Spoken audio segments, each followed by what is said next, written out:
What's up everyone, this is Shadow Sage, today I'm going to you with part 3 of What If Naruto Went Rogue. And I'm sorry that part 2 took so long. I had dropped 2 episodes of a different series in between that. I hadn't expected part 1 to blow up so much. It's easily on track to becoming my biggest part ever. Now obviously since part 1 hit the double like goal, this part does not have a like goal, but please like and subscribe because it helps the channel out a lot. I said this in the previous part, this series in general is going to be much darker and much more gory compared to my other series, because obviously Naruto's personality is much darker in this timeline, and therefore I've written the series to reflect that darker personality. And if you can't watch a PG-13 movie, don't watch this series, but don't be discouraged or anything.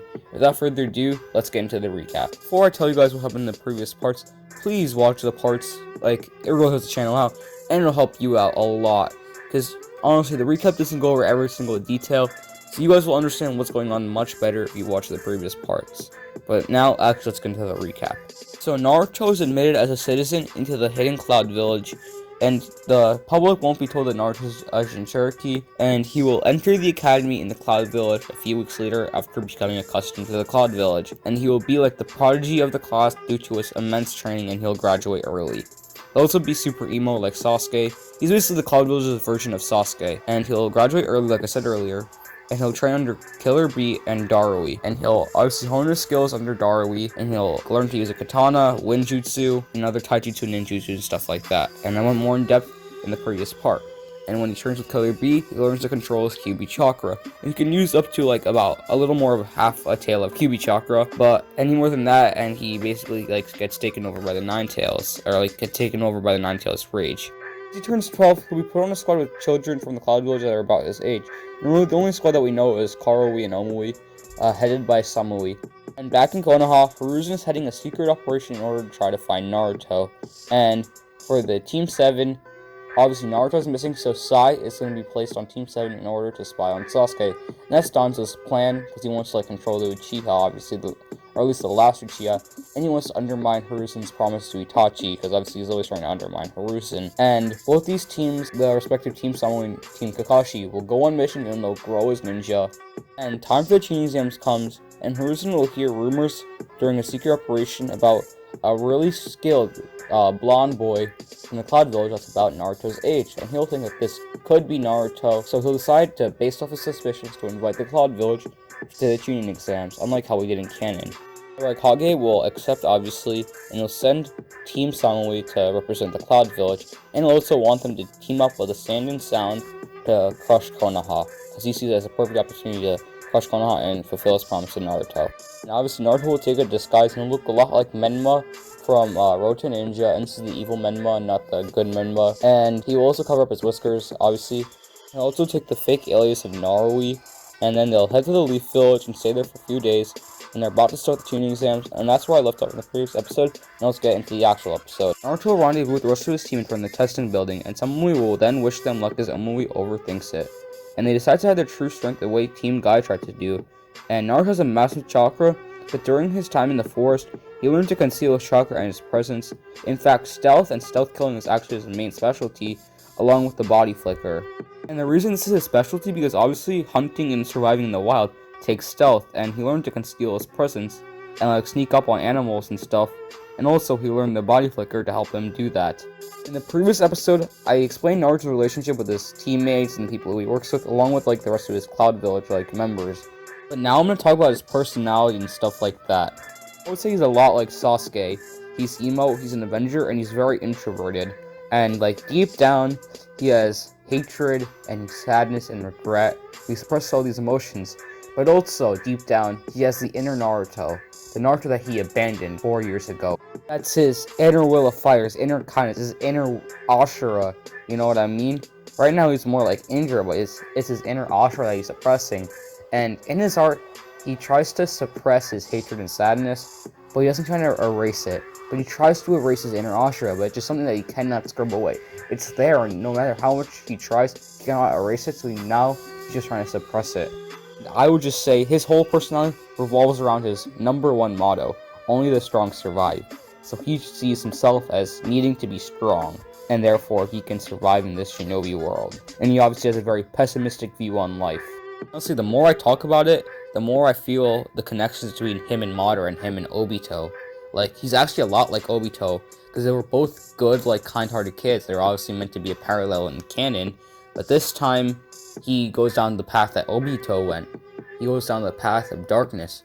For him, it's like after Obito saw Rin die. It's the kind of Obito that Naruto is now. I got sidetracked enough, let's get back into the actual plot. So when Naruto, Omui, and Karui walk in, Naruto will break Omui and Karui out of the Genjutsu, and that's when he sees Sasuke Uchiha, the prodigy of his former class. Then he watches a weird-looking boy who takes Sasuke no Kotetsu's kicks.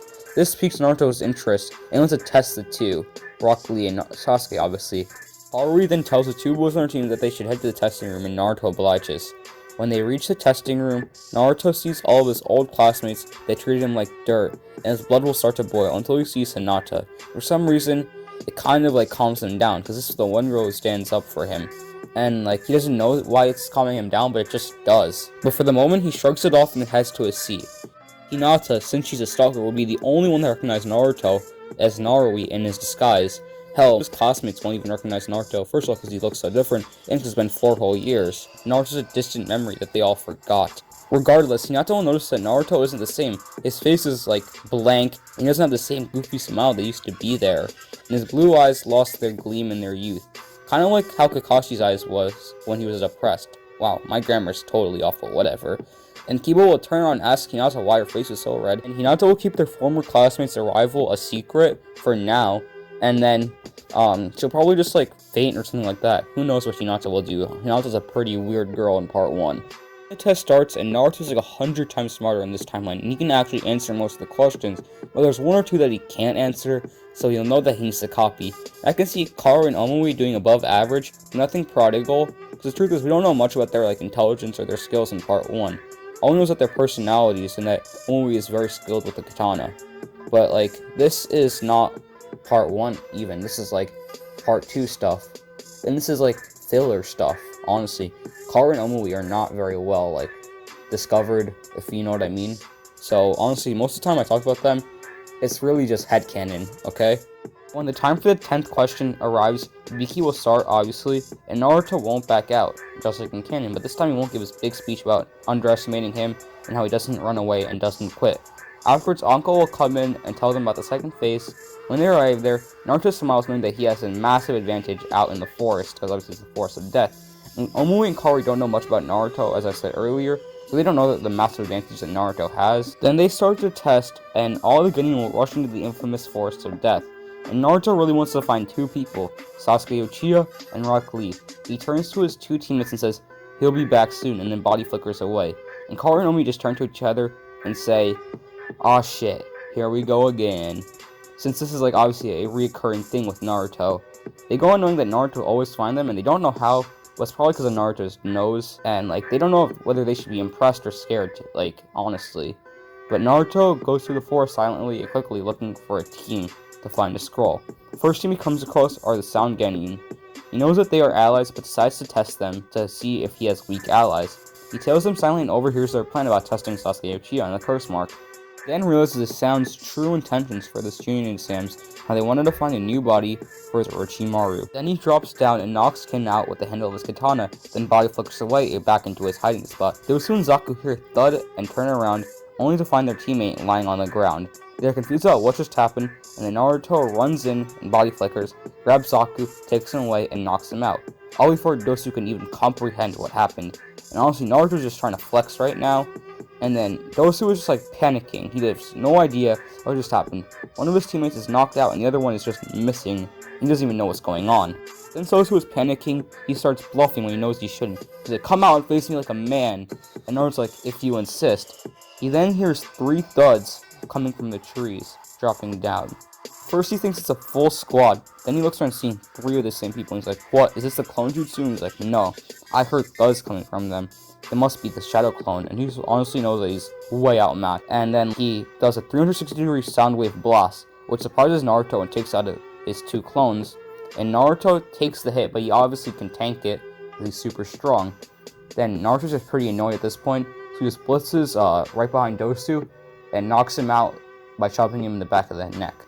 and he just takes his scroll and ties them up, and like basically they have no scroll, and luckily the scroll that he needed was the one that they had, so he body flickers back to his team and gives him the scroll. He's like, here you go guys, here's the scroll you need, don't lose it, I'll meet you later at the tower, and I gotta go check on something.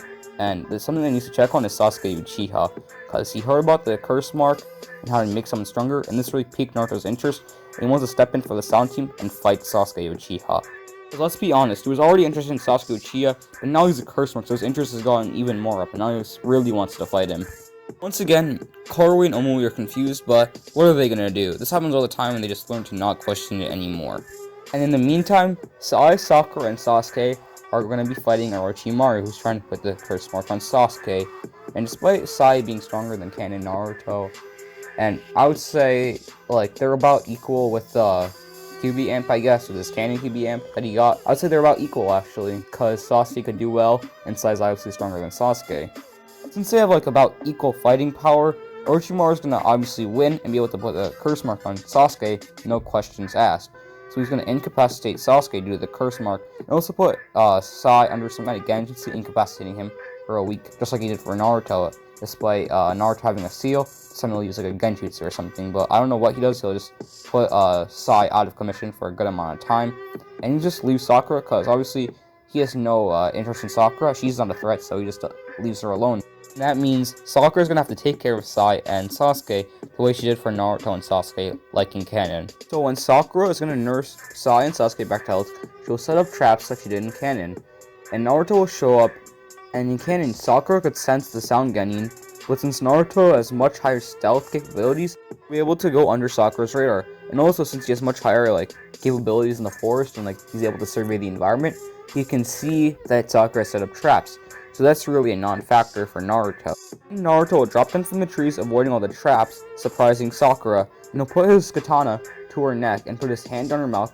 And he says, if you scream, I'll kill you. And right now, he's really fighting the urge to kill Sakura, because obviously Sakura is one of the people who made his life a living hell while he was in the village, and she was frankly one of the worst people for him.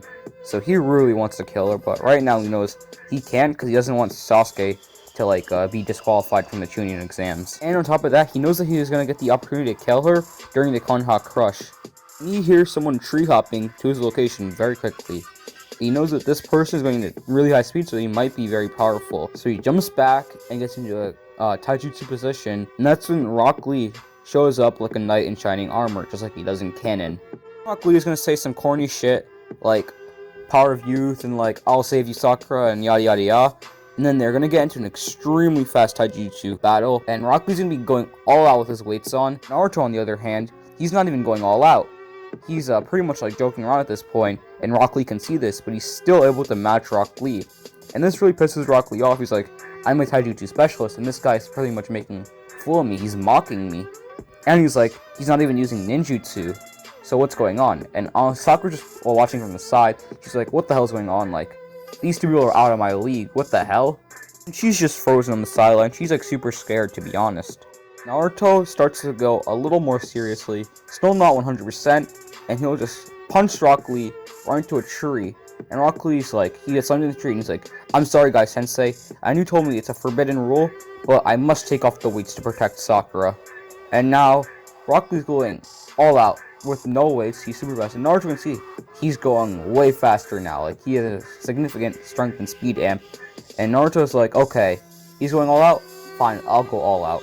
I know all of you Rock Lee tards in the comments are gonna be like, shit talking me like, oh my god, Rock Lee could slap this Naruto. And I'm like, no, I said earlier, Naruto has more talent in general, but he's never trained in canon. In this timeline, he trains more than Rock Lee, so he's definitely stronger than Rock Lee, okay? So don't go down all in the comments disliking the video saying Rock Lee would clap Madara, okay? He's not. Now I'm coming from a place of like loving Rock Lee. I'm a Rock Lee tard as well. I feel you guys. Rock Lee is easily one of my top 5 characters in Naruto, by far. So I'm not doing this just to shit on Rock Lee. I'm just trying to simplify this.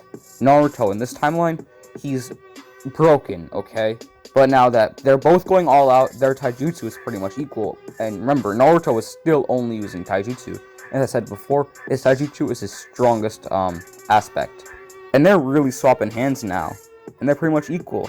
And Rock Lee's just even more surprised now. He's like, even with my weights on, he's still able to match me. Maybe he still has the upper hand. So they're getting both like solid blocks and jabs in, but Naruto's able to use the force to his advantage, because obviously this is his like home field basically. He uses it to his advantage, and he's able to get the upper hand. And if this was adapted into the anime, this would be like one of the most epic taijutsu fights in Naruto, okay? This is gonna be like an insane fight. I'm trying to exemplify that. Like, they are really swapping hands right now. And they're both only using taijutsu. Obviously, because like Rock Lee can't use ninjutsu, and Naruto just doesn't have to at this point. Then, out of the corner of his eye, Naruto sees Sasuke start to wake up. And he's like, okay, Rock Lee, you're the appetizer, Sasuke's the main course. I'm done playing with you, Rock Lee. I gotta test Sasuke out. And he just uses his ninjutsu now. And now he's just able to overpower Rock Lee. He uses his wind-style Gale Palm and like blasts Lee away into a tree. And he's just out of commission for the rest of the fight. Now that Sasuke is awake, he has his curse mark activated, and he has all like the evil aura coming off of him, and like all the bloodlust. And Naruto sees this and he's like, okay, you want to release some bloodlust? How would you feel my bloodlust? And right now it's like a massive bloodlust stick measuring contest. And then they finally break the tension and like discharge each other. And curse mark Sasuke was a lot stronger than base Lee. He's probably equal to like this timeline's Naruto using ninjutsu. And they're basically swapping hands. This is a extremely intense fight, and Sakura and Lee are just like, holy crap, this is their true power. And like, I remember Team 10, I think, we were just watching from the sideline. We were watching like the Sound Genny shitting on Rock Lee, and they were so scared. And now they're just gonna be like pissing themselves right now. There's these two like people radiating massive bloodlust, and they're going all out. Like, they're causing explosions that you can hear from across the forest. This fight is intense. Right now, there's no clear winner, right? They're both getting solid hits on each other. They're both like hitting some jutsus on each other. They're both banged up right now. And Naruto realizes he can't win. He's finally met his match. And he's like, okay, I'll release some of the Q-Beast chakra. And we know how big of an amp the Q-Beast chakra was. It made him in canon equal to like Orochimaru. Not equal, but he was swapping hands with Orochimaru. Okay? So this amp is gonna completely overpower Sasuke. And Rock Lee feels the chakra, and he's like, okay, Sasuke is in trouble, I'll join and help them. But even Rock Lee stepping in to intervene and help Sasuke, Naruto can just completely demolish these two. He uses a massive Great Wind Breakthrough, which is a wind style jutsu that he has. With this jutsu, just completely cock slaps them, and they're done. They're summoned in the trees, and they're physically out of commission, and they basically concede defeat. Lee, he's too tired to open the gates at this point, and Sasuke's curse mark starts to recede because he's too weak. And Naruto can realize, yup, I've won. I've shown them who's boss. He walks up to them with the QB chakra turning off, and he's like, I respect you too. Rock Lee, Sasuke Uchiha, I, Naruto, acknowledge your strength. And this is basically what Madara did when he fought Might Guy. He's like, I, Madara Uchiha, declare you the greatest taijutsu user ever. And Naruto does this to Rock Lee and Sasuke. Doesn't say that they're the strongest ever, but he's like, I acknowledge your strength. And this is a super badass moment. And honestly, Rock Lee and Sasuke are like not sure whether they're taking this as pity, but they're just super angry. They're super embarrassed. They just got completely slapped. Both of them together got slapped. And they can't tell if he's mocking them, taking pity on them, or truly acknowledging them. Nevertheless, they are still pretty salty from their defeat, and then Naruto's like, until next time, and he just walks away nonchalantly and body flickers away. He's basically the equivalent of like T-posing on them when he just walks away nonchalantly. Naruto then body flickers and meets up with his two teammates who are waiting right outside the tower because they obviously have both scrolls. And they're like really surprised. They normally know that Naruto is really strong. Most of the times he takes care of his opponents pretty easily, but he's actually pretty banged up. He's got scratches all over him, and they're just surprised. They're like, damn, who was he fighting? Who was strong enough to even like challenge Naruto? And they're pretty scared at this point, but they're kind of pussies, let's be honest. They're like, okay, whatever, this guy's always in like pretty weird stuff. He never includes us in anything, let's just get in and not ask any questions. So they've learned not to ask any questions. But then, obviously, they walk in, and they pass the second phase of the Chunin exams. Back to Team 7 and Rock Lee. Obviously, Sakura actually didn't cut off her hair this time. She has long hair because Kin never grabbed her hair and made her cut it off. And this time, they didn't get their scroll from Dosu. So right now, they're still at 0 scrolls. But then Neji and Tenten will show up like they did in canon to help Rock Lee. And I'm going to say that they had 3 scrolls. So they just seem like the type of person, or Neji seemed like the type of person to just have 3 scrolls just to like flex. And Rock Lee will convince Neji to give Team 7 one of their scrolls, putting them in a pretty good position. And then Team Guy will go on to finish the tuning exam like they did in canon. And Rock Lee's a little bit more injured, but I think he'll be fine though. And now Team 7 is gonna go, they're gonna like rest up after that fight. They'll eventually meet up with Kabuto, and they'll run in with Team Oboro and beat their Gunjutsu and get their scroll and pass just like they did in canon. Wrapping up the second phase of the Chunin exams. Thanks for making it to the end of the video, guys. This episode was super awesome for me, and I hope you guys enjoyed it as much as I did. If you did, just hit the like goal and subscribe, because it doesn't take long and help the video out a lot and this channel out a lot. And I know there's no like goal, but still helps out a lot. But remember to stay safe and have a great day. This is the Shadow Sage signing off.